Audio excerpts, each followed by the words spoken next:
entrance here at California Speedway. And Jeff, it's a good thing these are some of the greatest drivers in the world out here, or we'd be kind of nervous sitting right here. I'm already nervous anyway, JR, but you know, we're right here on pit road where everything is going to happen.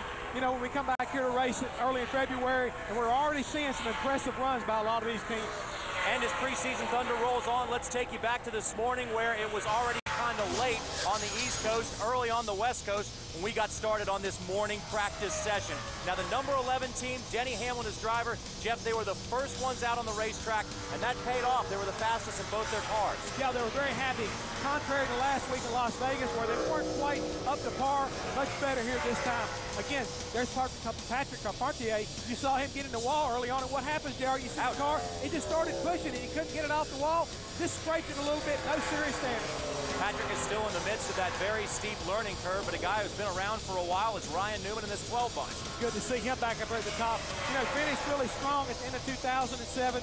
A good racetrack for him. He's always been fast, but now if he can just be consistently fast. Jeff Gordon and Sam Hornish Jr. definitely different styles of competition on this racetrack.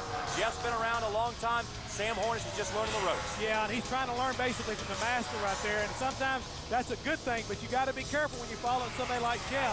He may get you in over your head.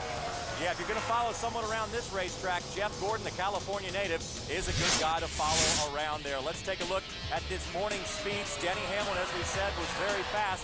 You got some Dodges represented up there in the top speeds as well, but then you got a whole bunch of Chevys. Well, you see also you got the Chevrolets right there, but I bet the fact that the Fords are looking pretty strong too.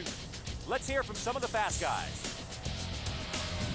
Our car was actually a lot better here than it is at Vegas, but you know, I think we found some stuff in that off day that we needed to work on in between these two sessions, and it really picked up my car here at California. So if we can you know, put all that together in all these mile-and-a-half tracks, 2-mile tracks, we should be good. Our all-tall Dodges are pretty decent feel-wise, so just trying to work with the balance, trying to work with some things with this new car. And I'd say we've applied the same two race cars, but different setup and different feel and a way different track with a different tires. So, you know, just happy to be close to the top on the speed chart for sure.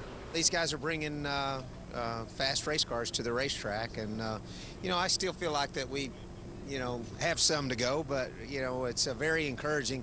Just so comfortable working with Tony Gibson and all these guys, and we've got to continue to make gains because everybody's, you know, making gains really quickly with this, you know, COT on the big racetracks. So if you look at these two West Coast test sessions together, Las Vegas and California, you see some guys who are fast at Vegas, not fast at California. And Jeff, that makes sense because you got two very different racetracks. You definitely got two different racetracks there, JR. When you think about the fact that this racetrack 2 mile in length, but big sweeping corners and a lot less banking. 6 degrees doesn't sound like a lot, but it can be very important with these cars tomorrow because again, they've got a pretty high, you know, center of gravity. So when they go through these big sweeping corners, all of a sudden that CG kind of comes into play, can make the car very unstable. So you got to find the right balance, and a big challenge because also the Goodyear tire here is different than Las Vegas. And Jeff, these guys are still hard at work out on the racetrack, but let's take a look at what has happened so far in this afternoon session, see who is fast and see who, again, is getting a little bit squirrely out on the racetrack. First of all, you heard from Mark Martin a second ago.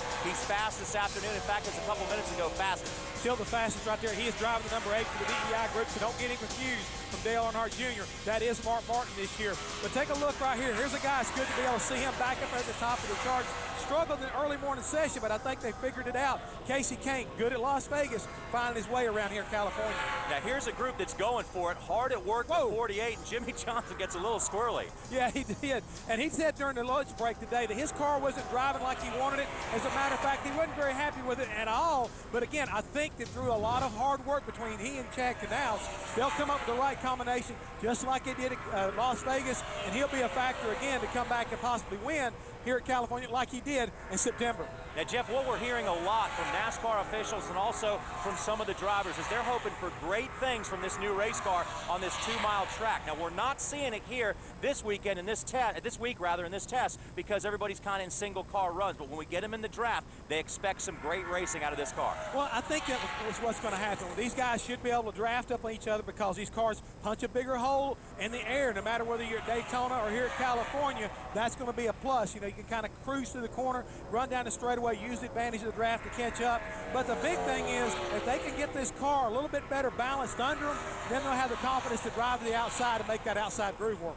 And another thing about this new car, Jeff, these guys basically brought out two, and they're using those two cars at these two tests. Yeah, at these two tests, unless you're talking about the 48 car, Jimmy Johnson, because they only ran one car at Las Vegas, and then when they come here to California, they ran the other one that stayed on the truck during that test. So, JR, they're really trying to focus in on two distinct cars and what they can learn from each one of these tests on individual cars.